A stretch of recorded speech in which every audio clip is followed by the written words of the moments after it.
সশস্ত্র বাহিনী কবে ব্যারাকে ফিরবে সে বিষয়ে সরকারের উচ্চ পর্যায়ের সিদ্ধান্ত নেওয়া হবে বলে জানিয়ে স্বরাষ্ট্রমন্ত্রী সালাউদ্দিন আহমদ বলেছেন।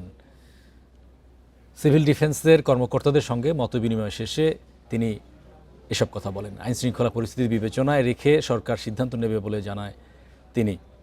লাইসেন্সকৃত যেসব অস্ত্র এখনও জমা হয়নি সে ব্যাপারে একটি আইনি নির্দেশনা জারি করা হয়েছে জানিয়ে স্বরাষ্ট্রমন্ত্রী বলেন, রাজনৈতিক বিবেচনায় কোনো লাইসেন্স দেওয়া হয়েছিল কিনা তা নিশ্চিত করতে একটি কমিটি হয়েছে। ভারতীয় হাইকমিশনার প্রণব ভার্মার সাথে সাক্ষাতের বিষয়ে স্বরাষ্ট্রমন্ত্রী বলেন, সীমান্ত নিরাপত্তার পাশাপাশি ব্যবসা বাণিজ্য এবং কূটনৈতিক সম্পর্ক বজায় রাখার ব্যাপারে আলোচনা হয়েছে।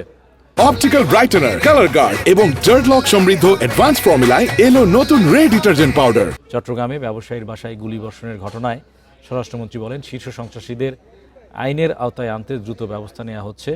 সরকারের ক্ষমতা গ্রহণের মাত্র 13 দিনেই আইনশৃঙ্খলা পরিস্থিতির দৃশ্যমান উন্নতি হয়েছে বলেও দাবি করেন সালাউদ্দিন আহমদ। আমরা প্রথম দিনেই এখানে সেই সিদ্ধান্ত নিয়েছি যে লাইসেন্সকৃত অস্ত্র যেগুলো